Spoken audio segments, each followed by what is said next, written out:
Hello student, कैसे हैं आप लोग। आज के लेक्चर में हम देखेंगे 10th SSC Maharashtra board geometry chapter 3 circle के बारे में पढ़ेंगे स्टूडेंट। तो देखो, सर्कल में आपका पहला टॉपिक है circle passing through 1, 2 and 3 points. पहला पॉइंट है आपका सर्कल पासिंग थ्रू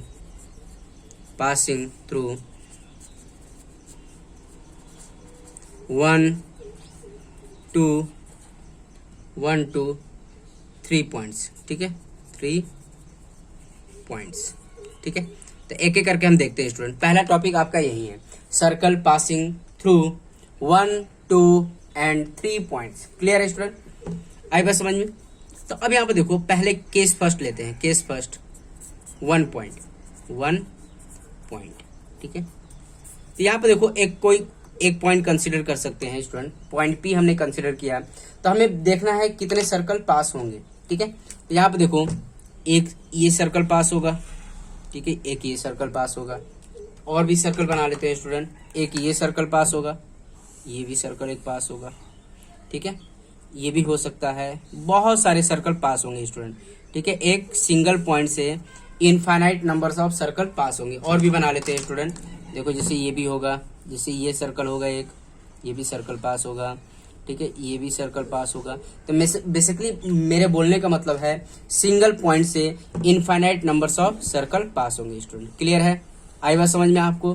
तो मतलब सिंगल पॉइंट से कितने सर्कल पास हो रहे हैं, infinite number of circle passing through single point. तो क्या लिख सकते हैं, इनफाइनाइट नंबर्स ऑफ, फाइनली क्या होगा, infinite number of circle passing through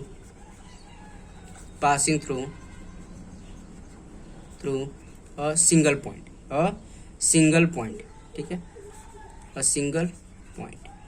clear है student, infinite number of circle passing through a single point. आप खुद से ड्रॉ करके देख सकते हैं स्टूडेंट, प्रैक्टिकली। देखो, ये सब चीजें तो प्रैक्टिकली है स्टूडेंट, आपको कोई दिक्कत नहीं होनी चाहिए। तो आपने ये सीखा स्टूडेंट, सिंगल पॉइंट से कितने सर्कल पास हो सकते हैं, इनफाइनाइट नंबर ऑफ सर्कल पास हो सकते हैं विथ एनी रेडियस। क्लियर है स्टूडेंट। अब देखो, दूसरा केस देख लेते हैं स्टूडेंट। तो देखो स्टूडेंट, सेकंड केस है 2 डिफरेंट पॉइंट या 2 डिस्टिंक्ट पॉइंट। मतलब सपोज करो हमने 2 पॉइंट लिया, यहाँ और ये पॉइंट लिया। ठीक है, ए एंड बी पॉइंट लिया। ठीक है, तो इस 2 पर्टिकुलर पॉइंट से कितने सर्कल पास होंगे हम ड्रॉ करके देख सकते हैं स्टूडेंट। जैसे ये एक सर्कल पास होगा। ठीक है, ये हो गया। आई बस, ये 2 पॉइंट ए और बी हमने पॉइंट ले लिया। इन 2 पॉइंट से कितने सर्कल पास होंगे। और भी हो सकता है स्टूडेंट, कितने सर्कल पास हो, एक छोटा ये विथ एनी रेडियस भी बना सकते हैं। ठीक है, ऐसे भी बन सकता है, ऐसे भी बन सकता है स्टूडेंट। तो मतलब इससे भी क्या हो रहा है, इनफाइनाइट नंबर ऑफ सर्कल पास हो सकते हैं स्टूडेंट। और भी बना के देख लेते हैं स्टूडेंट। और भी एनी रेडियस का हम बना के देख सकते हैं। जैसे ये भी होगा। क्लियर स्टूडेंट, ये भी होगा। तो इससे भी क्या हो रहा है, मतलब टू डिफरेंट पॉइंट से भी हमारे पास कितने बन रहे हैं सर्कल, इनफाइनाइट सर्कल पास कर रहे हैं। तो फाइनली हमारे पास जो रिजल्ट आएगा स्टूडेंट, क्या लिख सकते हैं हम, infinite circle passing through 2 distinct point. ठीक है, 2 डिस्टिंक्ट पॉइंट है, तो हम कह सकते हैं इनफाइनाइट सर्कल्स पास थ्रू या passing through pass through 2 distinct point, 2 distinct point. ठीक है, इतनी बात समझ में आ रही है स्टूडेंट, क्लियर है। ठीक है, अब हम थर्ड वाला केस देख लेते हैं, सर्कल पासिंग थ्रू 3 पॉइंट्स। तो केस 3 के बारे में बात करेंगे student, circle passing through 3 points. Circle passing through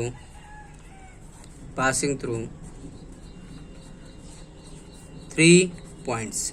ठीक है, तो इसमें भी 2 केसेस आते हैं स्टूडेंट। पहला, अगर वो तीनों पॉइंट्स नॉन कोलिनियर भी हो सकते हैं एंड कोलिनियर भी हो सकते हैं। तो पहला केस हम देखो, केस के अंदर केस चल रहा है ये, जो पहला ए पॉइंट है, जो if 3 points are non collinear. ठीक है, नॉन कोलिनियर का मतलब होता है स्टूडेंट, मतलब वो तीनों जो पॉइंट है, मतलब एक लाइन बना होके मतलब इधर उधर हो सकते हैं। ठीक है, जिससे मतलब इससे कितने सर्कल पास होंगे, तो देखो इससे कितने सर्कल पास होंगे स्टूडेंट, एक पर्टिकुलर रेडियस बना के हम ऐसे, सॉरी, तो ये सही से एग्जैक्ट नहीं बन रहा है। तो आपको देखो 3 नॉन कोलिनियर पॉइंट से बेसिकली एक यूनिक सर्कल ही पास हो सकता है स्टूडेंट। ठीक है, आई बात समझ में, एक पर्टिकुलर अगर 3 नॉन कोलिनियर पॉइंट्स है तो एक ही सर्कल पास हो सकता है, यूनिक सर्कल पास होगा स्टूडेंट, ठीक है। और भी कोई सर्कल, अगर मान लो ये 3 नॉन कोलिनियर पॉइंट्स है, नॉन कोलिनियर का मतलब एक ही लाइन में लाई नहीं कर रहे हैं, ठीक है। अब मान लो और कोई सर्कल बनाओगे, अगर मान लो सपोज करो कोई और सर्कल बनाना चाहते हो, जैसे मान लो ये तीनों नॉन कोलिनियर पॉइंट्स है ए बी सी, ये तीनों नॉन कोलिनियर पॉइंट्स है, और कोई सर्कल बनाना चाहते हो तो इसी के ऊपर जाएगा ना, इसी के ऊपर सेम रेडियस का ओवरलैप हो सकता है, बट अलग से डिफरेंट रेडियस का सर्कल नहीं बन सकता। आप बना के देख लीजिए, प्रैक्टिकली देखिए स्टूडेंट। जैसे मतलब और कोई सर्कल बनाना चाहूंगा तो देखो एग्जैक्ट नहीं बना, जैसे इस पॉइंट से तो पास हो रहा है लेकिन इस पॉइंट से पास नहीं हो पाएगा, टेढ़ा मेढ़ा। जैसे मैंने यहाँ पे देखो टेढ़ा मेढ़ा बनाया, तो कोई भी एक सर्कल बनाया, तो अगर मान लो 3 पॉइंट, अगर मान लो ए कोई भी point B and C point ले लें, तो इससे जो पास इस 3 पॉइंट से पास होने वाले सर्कल जो होगा ये यूनिक सर्कल होगा, इसके अलावा कोई सर्कल बन ही नहीं सकता स्टूडेंट, ठीक है। तो बेसिकली हमने यहाँ पे ये सीखा है student, there is a unique circle passing through 3 non collinear points. There is, यहाँ फाइनली लिख सकते हो, there is a unique circle passing through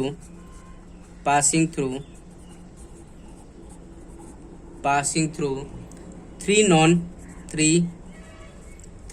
collinear points, 3 non collinear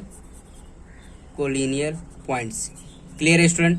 तो हमें यहाँ पे ये सीखा 3 नॉन कोलिनियर पॉइंट से केवल यूनिक सर्कल पास होगा। क्लियर है स्टूडेंट।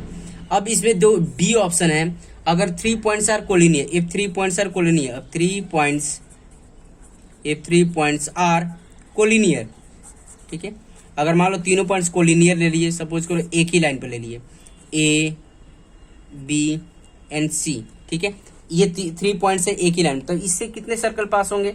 अब देखो तीनों पॉइंट से कितने सर्कल, कोई भी डायग्राम बना सकते हैं। तो देखो या तो ये सर्कल होगा, 2 ही पॉइंट से पास हो गए, तो 3 पॉइंट्स अगर कोलिनियर होंगे, या इनसे बना सकते हैं हम, ठीक है, या इनसे बना सकते हैं।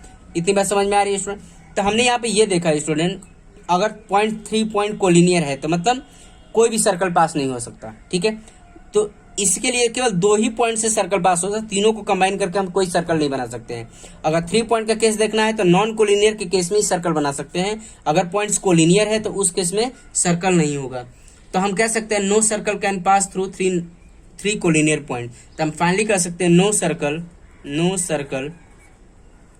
Can pass through 3 collinear points, 3 collinear points, ठीक है। इतनी बात समझ में आ रही है स्टूडेंट, क्लियर है। तो हमने यहाँ पे ये सीखा है स्टूडेंट, सिंगल पॉइंट से कितने सर्कल पास हो रहे हैं, इनफाइनाइट पास हो रहे हैं, मतलब एक पॉइंट से कितने सर्कल पास हो रहे हैं, इनफाइनाइट, ठीक है। अगर मान लो यही दूसरा केस, 2 पॉइंट से कितने सर्कल पास हो रहे हैं, इससे भी इनफाइनाइट सर्कल पास हो रहे हैं। तीसरा केस हमने देख लिया, 2 केसेस देख लिया। अगर पॉइंट नॉन कोलिनियर है तो एक सर्कल पास होगा, यूनिक सर्कल पास होगा। 4 पॉइंट से अगर पॉइंट तीनों कोलिनियर हैं तो इससे कोई भी सर्कल पास नहीं होगा, ठीक है। अगर मान लो किसी भी, अभी हमने देखा स्टूडेंट, तो तीनों को कंबाइन करके कोई सर्कल नहीं बना सकते, हम कह सकते हैं no circle can pass through 3 collinear points. इतनी बात समझ में आ रही है स्टूडेंट, क्लियर है, ठीक है। आई थिंक सब बच्चों को समझ में आ गया। आप प्रैक्टिकली भी ड्रॉ करके देख सकते हैं स्टूडेंट, मतलब सर्कल कैसे ड्रॉ किया जाए। देखो ये देखो सर्कल कैसे ड्रॉ बन गया गलती से। तो आप क्या काम करिएगा, आप कंपास बॉक्स का, ज्योमेट्री बॉक्स का यूज करके अच्छे से ड्रॉ करिएगा स्टूडेंट, ठीक है। आई बस समझ में। तो अब चलो नेक्स्ट कॉन्सेप्ट के बारे में बात करते हैं स्टूडेंट। नेक्स्ट टॉपिक है स्टूडेंट आपका सीकेंड एंड टेंजेंट। सीकेंड एंड टेंजेंट के बारे में पता ही स्टूडेंट, सीकेंड एंड टेंजेंट, ठीक है। इसके बारे में देखो स्टूडेंट, इसको हम ऐसे भी बोल सकते हैं position of line with respect to circle. देखो position of line with respect to circle, ठीक है। अभी देख लो, तो इसमें भी 3 केसेस बनते हैं student, case 1, case 2 and case 3। तीनों देख लेते हैं स्टूडेंट। देखो यहाँ पर मतलब एक लाइन और सर्कल में क्या क्या पोजीशन हो सकती है उसके बारे में बात कर रहे हैं। सपोज करो ये हमारे पास सर्कल है, ठीक है, और एक लाइन है। तो मतलब ऐसे एक सिचुएशन बन सकती है कि एक लाइन और सर्कल कभी इंटरसेक्ट ना करें, ठीक है। इतनी बात समझ में आ रही है। दूसरा केस हो सकता है कि अगर मान लो ये सर्कल है और ये एक लाइन है, ठीक है। सपोज करो ये लाइन है, क्लियर है। ये ए बी हमने लाइन बना दिया, ए बी, ठीक है। ये भी ए बी हमारे पास लाइन था, ठीक है, और सर्कल विथ सेंटर ओ, ये भी सेंटर ओ है। तो देखो इसमें क्या नो इंटरसेक्शन है। अगर मान लो ऐसी सिचुएशंस आती है तो इसको हम बोलते हैं टेंजेंट, ठीक है, टेंजेंट। इतनी बात समझ में आ रही है स्टूडेंट। इसको क्या नाम दिया है हमने, टेंजेंट दे रखे हैं। और जिस पर्टिकुलर पॉइंट पर जो टच करेगा, जिससे पर्टिकुलर पी पॉइंट पर टच कर रहा है, तो इसको हम बोलेंगे point of contact, point of contact, ठीक है। मतलब ये जिस पर्टिकुलर पॉइंट पर, सर्कल को जिस पर्टिकुलर पॉइंट पर टच करेगा, उस पॉइंट को हम क्या बोलेंगे, पॉइंट ऑफ कॉन्टेक्ट। इतनी बात समझ में आ रही है स्टूडेंट, क्लियर है। तो टेंजेंट हमारा क्या होता है, सर्कल के किसी एक पर्टिकुलर पॉइंट पर ही होता है, ठीक है।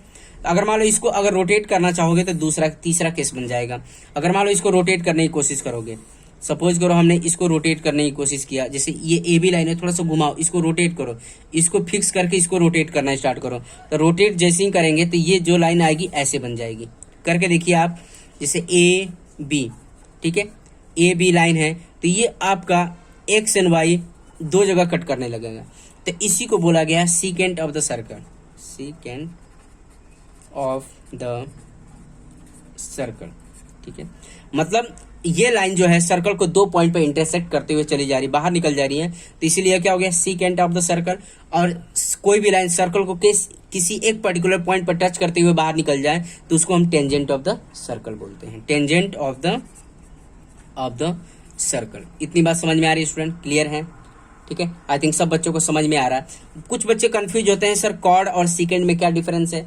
कॉर्ड जो होता है वो line segment between any two point on the circle होता है, जैसे इसको हम कॉर्ड ऑफ द सर्कल बोलते हैं। बट ये जो सीकेंट होता है वो क्या होता है, तुम्हारा line segment which intersect the which cut the circle eight two point, ठीक है। और ये जो होता है लाइन सेगमेंट जो होता है, ये सर्कल के किसी पर्टिकुलर पॉइंट के बीच का डिस्टेंस होता है, ठीक है, ये लाइन सेगमेंट होता है। तो इसको हम कॉर्ड बोलते हैं, कॉर्ड ऑफ द सर्कल होता है, और ये हमारा सीकेंट होता है, ठीक है, इंटरसेक्ट करते हुए बाहर निकल जाती है। क्लियर है स्टूडेंट, आई बस समझ में। अब क्वेश्चन ये आता है कि एक पर्टिकुलर सर्कल पर हमारे पास कितने टेंजेंट हो सकते हैं। तो बेसिकली क्या, सर्कल के ऊपर हमारे पास कितने होते हैं, इनफाइनाइट पॉइंट्स होते हैं, ठीक है, इनफाइनाइट पॉइंट्स होते हैं स्टूडेंट। और एक पॉइंट से एक ही टेंजेंट ड्रॉ किया जा सकता है, ठीक है, एक पॉइंट से एक ही टेंजेंट ड्रॉ किया जा सकता है।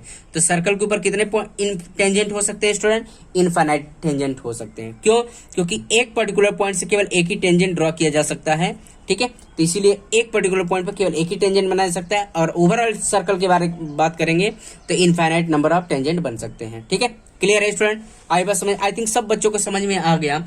अब हम थ्योरम पढ़ेंगे, टेंजेंट के बेसिस पर ही हम थ्योरम पढ़ेंगे। जो अब मान लो सपोज करो ये टेंजेंट है और ये रेडियस को, जैसे पॉइंट ऑफ कांटेक्ट और रेडियस को ज्वाइन करने वाली लाइन सेगमेंट जो होगी वो होता है 90 डिग्री हमेशा होता है, ठीक है। टेंजेंट और रेडियस के बीच में हमेशा 90 डिग्री का एंगल होता है, मतलब radius perpendicular to tangent. Clear है स्टूडेंट, ये वाला हम थ्योरम पढ़ेंगे, अभी हम प्रूव करके देखेंगे। तो ये थ्योरम जो है स्टूडेंट, ये हमारा tangent at any point on the circle is perpendicular to the radius at the point of contact. इतनी बात समझ में आ रही है स्टूडेंट। तो अभी हम थ्योरम देख लेते हैं, इसको भी प्रूव करके देखते हैं स्टूडेंट। पेपर में आपका पूछता है कि ये थ्योरम कैसे प्रूव करें, अभी लिख लेते हैं थ्योरम भी।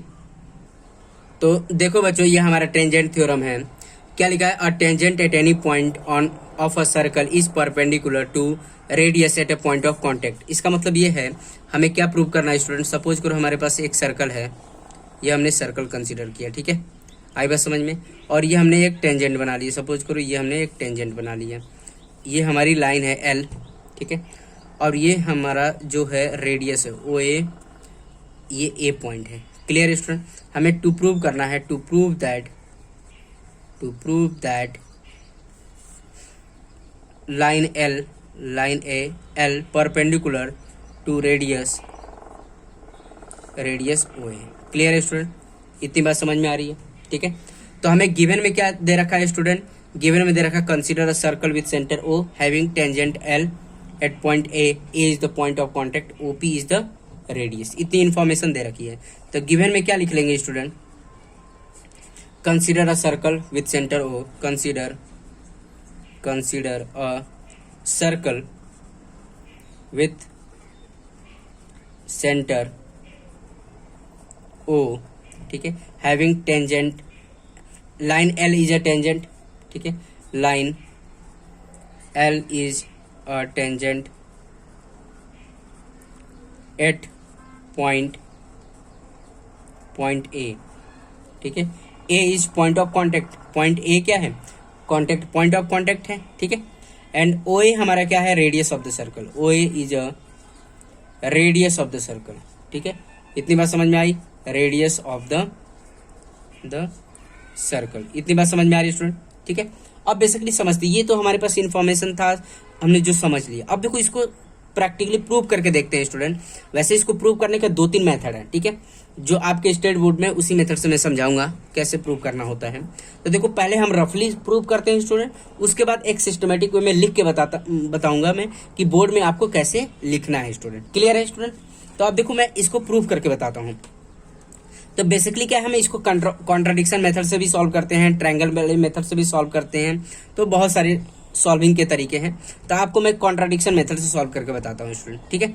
अब यहाँ पर देखो हमने एज्यूम कर लिया, लेट ओ ए है जो एल पर परपेंडिकुलर नहीं, जो रेडियस ओ ए है वो एल पर परपेंडिकुलर नहीं है। तो यहाँ पर हम डायग्राम बना के देख लेते हैं स्टूडेंट। जो ओ ए, हमने एक अलग लाइन बनाया O B which is perpendicular to L. तो देखो हमने एक लाइन यहाँ पर ड्रॉ करके बता देते हैं स्टूडेंट। तो देखो बच्चों, पहले हम रफली समझते हैं, फिर इसके बाद सिस्टमेटिक वे में सॉल्व करके हम आपको बताते हैं। तो देखो पहले क्या दे रखा है हमारे पास कि अगर मान लो हमारे पास ये जो ओ ए है लाइन एल पर परपेंडिकुलर नहीं है, पहले हमें एज्यूम करना होगा। तो हमने क्या किया, एक हमने लाइन बनाया, हमने क्या किया, ओ ए परपेंडिकुलर नहीं है लाइन एल पर, हमने क्या किया, लेट ओ बी, मैं रफली बना रहा हूँ, O B perpendicular to line L, ठीक है। हमने लाइन ओ बी हमने बना लिया, O B as a radius consider करके बना लिया कि ओ बी जो है लाइन एल पर परपेंडिकुलर, ओ ए परपेंडिकुलर नहीं है, ठीक है। इतनी बात समझ में आ रही है स्टूडेंट? और ये हमारा क्या है, ओ ए है, ठीक है। क्लियर है स्टूडेंट? इसी लाइन पर हम इसी लाइन पर ले रहे हैं, ठीक है। एक हमने लाइन आगे बी ले लिया पॉइंट, और फिर एक पॉइंट और कंसिडर किया सी पॉइंट, ठीक है। विच इज सी पॉइंट, हमने देखो ये जो तीनों पॉइंट्स हैं हमारा ए बी एंड सी है, मतलब तीनों पॉइंट्स क्या है, कोलिनियर है, मतलब इसी लाइन पर लाई कर रहा है। तो सी पॉइंट हमने वैसे कंसिडर किया है, देयरफॉर सच दैट, अभी हम रफली समझे, एक बार सिस्टमेटिक वे में लिख के करेंगे हम। तो देखो ए बी इक्वल टू क्या हो जाएगा, A B congruent to B C. हमने ऐसा कंस्ट्रक्ट किया, सी पॉइंट वैसे लिया है जो बी से इक्वल डिस्टेंस पर, equal to B A, B C equal to B A. Clear है स्टूडेंट? तो अब यहाँ पे देखो दोनों ट्रायंगल, देखो ये परपेंडिकुलर हमने ड्रॉ किया है बाय कंस्ट्रक्शन से।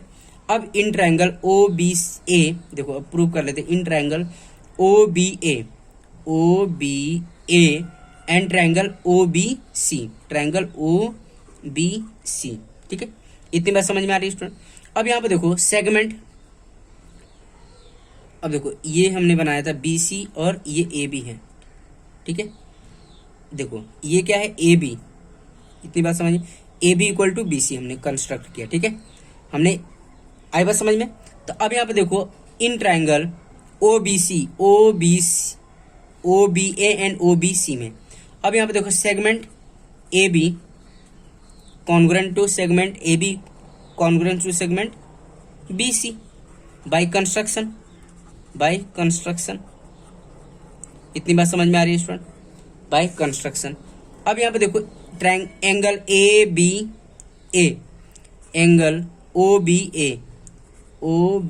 ए congruent to, O B A है, O B A congruent to angle O B C, क्या है, ईच 90 डिग्री, क्योंकि अभी कंस्ट्रक्ट किया है ओ बी, क्या हमने एज्यूम क्या किया, O B perpendicular to L, ठीक है।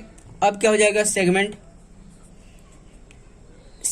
ओ बी कॉमन है, congruent to segment O B, ठीक है, कॉमन। इतनी बात समझ में आ रही है स्टूडेंट? तो हम कह सकते हैं ट्रायंगल दोनों आपस में क्या होंगे, कॉन्ग्रुएंट हो गए, मतलब ट्रायंगल आपस में, ट्रायंगल, ठीक है, triangle O B A congruent to triangle O B C, कौन सी क्राइटेरिया, साइड, एंगल, साइड, ठीक है। इतनी बात समझ में? तो जब दोनों ट्रायंगल आपस में कॉन्ग्रुएंट होंगे, दिस वन तो हम कह सकते हैं segment O C equal congruent to segment O A. आई बात समझ में? इतनी बात समझ में आ रही है स्टूडेंट? ठीक है, क्योंकि करस्पॉन्डिंग पार्ट आपस में इक्वल होंगे, किसी भी दो ट्रायंगल अगर कॉन्ग्रुएंट है तो corresponding part are equal, CPCT. आपने स्टूडेंट 9th क्लास में ऑलरेडी पढ़ रखा, बट सेगमेंट ओए क्या है स्टूडेंट, बट सेगमेंट ओए क्या है, रेडियस है कि नहीं। हमने पहले ही मान लिया ये ओए क्या था हमारे पास, रेडियस है। देयरफॉर सेगमेंट ओसी क्या है, रेडियस है, ठीक है। और ये भी रेडियस है, ये भी रेडियस। इसका मतलब देखो यहाँ पर स्टूडेंट प्रैक्टिकली देखो यहाँ पर ड्रॉ करके, जैसे सी एंड ए, ठीक है, और ये लाइन है हमारे पास, सपोज करो ये लाइन है। तो अब यहाँ पर देखो ये जो लाइन है सी और ए दोनों से पास हो रही है, ठीक है। इसकी बात देखो ओ सी एंड ओ ए, क्योंकि देखो ओ सी एंड ओ ए दोनों आपस में इक्वल है, बट यहाँ पर रेडियस तो दोनों रेडियस है। इसका मतलब जो ये लाइन है ये 2 पॉइंट से पास हो रही है, और हमें पता है जो टेंजेंट होता है केवल एक ही पॉइंट से पास होता है स्टूडेंट, क्लियर है। हमें पता है tangent passing only 1 point on the circle, कोई सिंगल पॉइंट से ही पास होता है, बट यहाँ पे 2 पॉइंट से पास हो रहा है। इसका मतलब हमारा एजम्पशन गलत है कि जो लाइन ओए है एल पर परपेंडिकुलर नहीं है। इतनी बात समझ में आ रही है, तो हो गया प्रूफ स्टूडेंट। ऐसे हमें सॉल्व करना है। तो देखो स्टूडेंट मैं एक सिस्टमेटिक वे में लिख के बता देता हूँ कि आपको बोर्ड पेपर में लिखना कैसे है, ठीक है। समझा तो मैंने दिया आपको, लेकिन आपको मैं लिख के बताता हूँ सॉल्व कैसे करना है, पेपर में भी कैसे लिखना है स्टूडेंट, ठीक है। लिख के बताता हूँ मैं आपको। तो देखो बच्चों अब तो हम समझ लिए, अब देखो लिखना कैसे पेपर में उस पर ध्यान दीजिए। देखो मैंने लिख रखा है, पहले तो थ्योरम देखो, tangent at any point of a circle is perpendicular to the radius at the point of contact, ठीक है। तो आप डायग्राम बना लेंगे स्टूडेंट। सबसे पहले आप डायग्राम बनाएंगे। वो हमारे पास क्या है, सेंटर, ए क्या है, पॉइंट ऑफ कॉन्टेक्ट, और लाइन एल जो है हमारे पास टेंजेंट का काम कर रहा है। तो गिवन में लिख लेंगे स्टूडेंट, कंसीडर अ सर्कल। देखो गिवन में आपको लिखना होगा, consider a circle with centre O having tangent L at a point of contact A क्या है हमारे पास, point of contact L. O is the radius of the circle, O जो हमारा रेडियस ऑफ द सर्कल है। यहां तक लिख लेंगे स्टूडेंट। प्रूव दैट में क्या करना है, line L perpendicular to radius O A, clear student, इतना लिख लेंगे। अब देखो हम प्रूफ में लिखेंगे, assume that line L is not perpendicular to segment O A या रेडियस ओ ए। सेगमेंट की जगह पर रेडियस भी लिख सकते हैं आप। मतलब हमने क्या किया, लेट एज्यूम किया जो एल लाइन है नॉट परपेंडिकुलर टू ओ ए। हमने ओ ए कॉन्ट्राडिक्शन मेथड से हम सॉल्व कर रहे हैं इसको, ओ ए पर परपेंडिकुलर नहीं है। सपोज सेगमेंट ओ बी, हमने ओ बी बनाना है, इज ड्रॉ परपेंडिकुलर, मतलब यहाँ पे मैंने ड्रॉ कर दिया है। ओ बी जो है परपेंडिकुलर टू क्या है, तो O B perpendicular to line L है। मतलब यहाँ पे मैंने डायग्राम ड्रॉ नहीं करना, रफ में आप, मतलब आपको पेपर में भी करना है, साइड में ड्रॉ करके आप रिप्रेजेंट कर सकते हैं। हमने क्या किया, लेट सेगमेंट सपोज किया ओ बी जो है is perpendicular to line L है, ठीक है। इतनी बात समझिए, परपेंडिकुलर बना लिया, ओ सेंटर है, ठीक है। अब यहाँ पे देखो, now take a point C, एक पॉइंट सी लिया लाइन एल पर, ठीक है, सच दैट ए बी सी ऐसे लिखने का मतलब क्या है, कोलिनियर पॉइंट से अपने 9th क्लास में ऑलरेडी पढ़ रखा है। मतलब और ए बी इक्वल टू क्या है, A B equal to B C. इतनी बात समझ में आई है। अब क्या काम करेंगे, ये triangle O B A and O B C के बारे में हम बात करेंगे। तो देखो in triangle O B C and O B, देखो O B C and O B A, तो देखो segment B C equal to B A, ठीक है। अभी हमने बाई कंस्ट्रक्शन से ये किया, ये क्या रीजन लिख देंगे, कंस्ट्रक्शन, ठीक है। जैसे मैंने ये लिखा है वैसे ही आपको पेपर में भी लिखना है स्टूडेंट, ठीक है। पेपर में, फाइनल बोर्ड के पेपर में ऐसे ही ड्रॉ करना है। अब यहाँ पे देखो segment B C equal to B A, by construction हो गया। अब ये देखो O B A and O B C, ठीक है। इतनी बात समझ में आई। अब देखो पहला ये वाला ट्रायंगल लिए है ओ बी सी, तो ओ बी, देखो ओ बी ए की जगह पर O B C and equal to O B A लिखना है, ठीक है। भाई ईच 90 डिग्री है, इसको इधर लिख लोगे, इधर इसको इधर लिख लोगे, ठीक है, कोई दिक्कत नहीं। अब देखो सेगमेंट ओ बी क्या है, कॉमन है दोनों में, क्योंकि दोनों ट्रायंगल में कॉमन है। तो हम कह सकते हैं triangle O B C congruent to triangle O B A. इतनी बात समझ में आ रही है। ये लिखने के बाद हम कह सकते हैं, देखो तो देखो ये दोनों ट्रायंगल आपस में कॉन्ग्रुएंट हो गए, कौन सी क्राइटेरिया से, साइड एंगल साइड से हो गए। तो हम कह सकते हैं segment O C equal to ओ ए, है कि नहीं स्टूडेंट, मतलब ओ C equal to A. But ये क्या है, ओ ए क्या था हमारे पास, रेडियस था। तो देखो दूसरे पेज पे मैं लिखा हूं, उस पर ध्यान से देखो स्टूडेंट।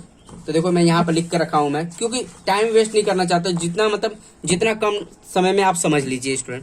तो देखो यहाँ पर ओ सी इक्वल टू ओ ए, ठीक है, ये दे रखा हमारे पास ओ सी इक्वल टू ओ ए हो गया। तो बट सेगमेंट ओ ए क्या था हमारे पास, रेडियस था। यही हमने देखा, ओ ए क्या था हमारे पास, रेडियस था। क्लियर है स्टूडेंट, रेडियस था। तो सेगमेंट, देखो सेगमेंट जब ओ ए और ओ सी आपस में, और सेगमेंट ओ ए हमारे पास रेडियस है, तो ओ सी भी हमारे पास रेडियस हो जाएगा। मतलब OC, देखो OC एंड OA दोनों रेडियस का काम कर रहा है, ठीक है, इतनी बात समझ में आई। OC भी रेडियस हो गया। तो point C lying on the circle, मतलब जो पॉइंट C होगा वो भी सर्कल के ऊपर लाई करेगा, ठीक है। अगर हम रफली बनाने चाहेंगे, देखो ये वाला पेपर में मत करिए, ये वाला जो मैं पार्ट कर रहा हूँ ये पेपर में मत करिएगा, समझने के लिए मैं बता रहा हूँ। जो मतलब ऐसी सिचुएशन बनेगी स्टूडेंट, ठीक है, ऐसी सिचुएशन C एंड A, ठीक है, ऐसी सिचुएशन बनेगी। क्लियर है। अब देखो CB और A दोनों आपस में क्या होंगे, यहाँ पे देख लीजिए, C और A दोनों सर्कल पर लाई करेंगे। रेडियस का मतलब तो यही होता है, दोनों सर्कल के ऊपर लाई करेंगे। Point C lie on the circle, that means line L जो है intersect the circle in 2 point. मतलब ये ऐसी सिचुएशंस, मतलब जो लाइन L है इस सिचुएशन के हिसाब से जो हमने ये बनाया है, इस सिचुएशन के हिसाब से लाइन जो L होगा ये सर्कल को 2 पॉइंट पर इंटरसेक्ट करेगा। इसका मतलब ये है that means L intersect the circle in two distinct point A and C, ठीक है। But line L is a tangent, जो हमने माना ये क्या है, लाइन L क्या है हमारे पास, टेंजेंट है, ठीक है, ये टेंजेंट था, लाइन L क्या था, टेंजेंट था हमारे पास, ठीक है। But line L is tangent given है। अब यहाँ पे we know that tangent intersect the circle only 1 point. हमें पता है जो टेंजेंट होता है सर्कल को कितने जगह पर टच करता है, 1 पॉइंट पर। So our assumption that line is not perpendicular to the radius OA is wrong. मतलब हमारे पास जो एजम्पशन हमने माना था, assume that line L is not perpendicular to segment OA, ये हमारा रॉन्ग है कि नहीं स्टूडेंट। जो हमारा एजम्पशन हो गया वो गलत हो गया, तो देयरफॉर हम फाइनली कह सकते हैं line L is perpendicular to radius. Clear है स्टूडेंट।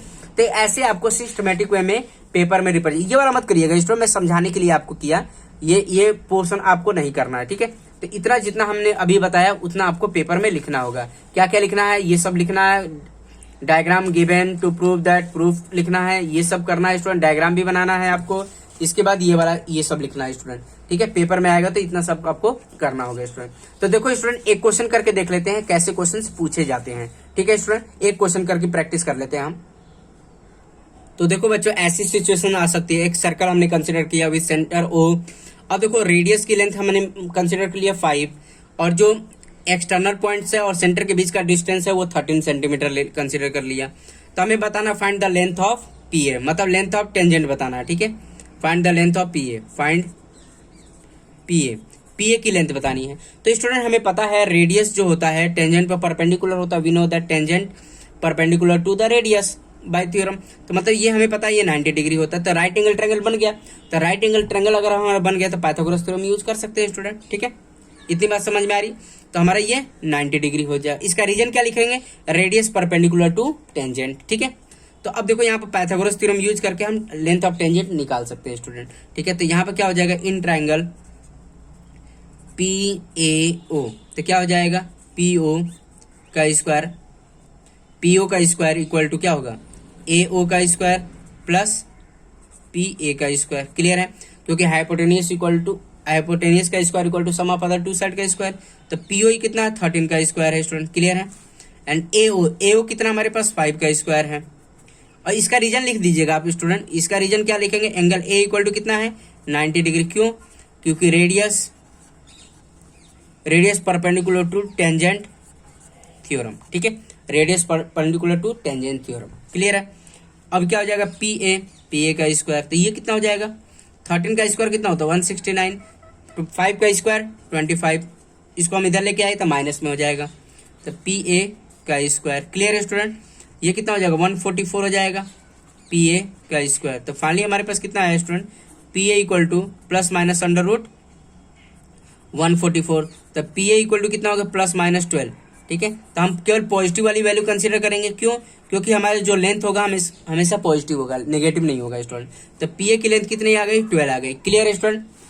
इसी में बहुत सारे ऑप्शन आ सकते हैं। यहाँ पर क्या 13, देखो सेंटर से और एक्सटर्नल पॉइंट के बीच का डिस्टेंस दे रखा, लेंथ ऑफ टेंजेंट दे रखा, देन फाइंड द रेडियस, ये भी सिचुएशन आ सकती है। या ये भी सिचुएशन, थर्ड केस क्या आ सकता है, लेंथ ऑफ टेंजेंट दे रखा है और रेडियस दे रखा है, then find the distance between centre to external point, ये भी सिचुएशन बनता है। 3 टाइप के क्वेश्चन बनते हैं इसमें, थ्री टाइप्स के क्वेश्चन बन जाते हैं इसमें। तो आई थिंक सब बच्चों को समझ में आ गया तो इसका कॉन्सेप्ट कहाँ पे यूज करना है, ठीक है स्टूडेंट। तो आज के लेक्चर में हम इतना ही रहने देंगे स्टूडेंट, बाकी का जो कॉन्सेप्ट होंगे और जो क्वेश्चंस होंगे आपके प्रैक्टिस सेट के, उसको हम आने वाले वीडियो लेक्चर में सॉल्व करेंगे। ठीक है स्टूडेंट, आज के लिए इतना ही। Okay, thank you.